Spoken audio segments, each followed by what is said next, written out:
Over the years, so many platforms have been released, you've been able to play as pretty much any object and animal you can think of, and there's a new one called Candleman that lets you play as a little candle. But does this game end up melting your gaming heart in the right way, or should you just snuff out this flame before it gets going?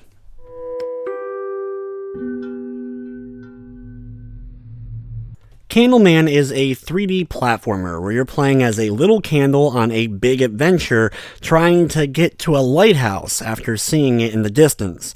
As this little candle, you're able to burn on command for a total of 10 seconds straight before you end up running out of wax and end up losing a life. This interesting mechanic leads itself to plenty of great and interesting puzzle platforming elements that are presented throughout the game's multiple chapters. The game has 12 different chapters with multiple stages in each for you to complete. Every level has a number of candles that you can find along the way as basically the game's collectible, but your main overall goal is just to make it to the end and survive throughout each stage.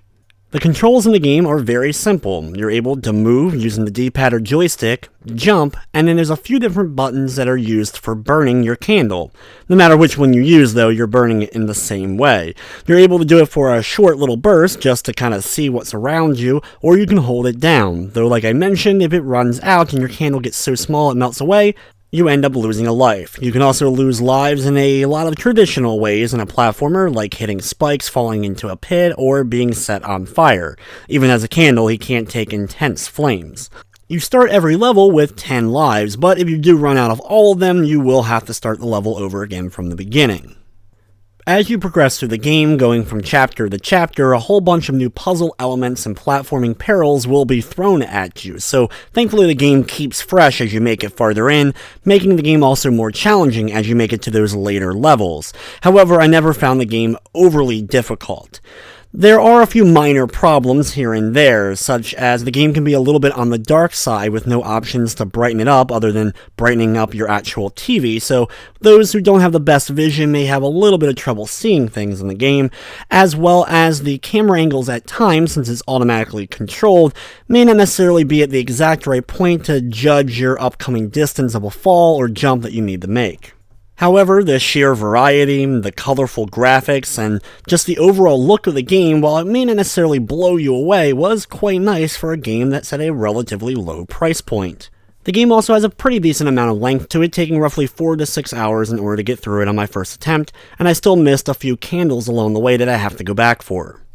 From the technical side of things, the game ran smoothly for the most part. It didn't crash on me or any major slowdown, just a couple of minor glitches and bugs here, some texture pop-in, as well as there was one time where the graphics flickered a little bit, going completely dark where I was unable to see, but thankfully I was just standing on a moving platform and the graphics came back just a second later.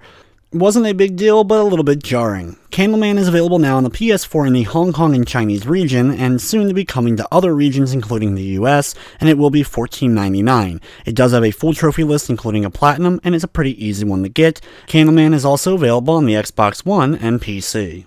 Overall, if you're a fan of 3D platformers, especially ones with an interesting aesthetic or approach, Candleman will definitely be up your alley. The relatively low price point with the amount you get, the graphics, and overall fun gameplay makes Candleman one of my favorite indie releases of the last few months.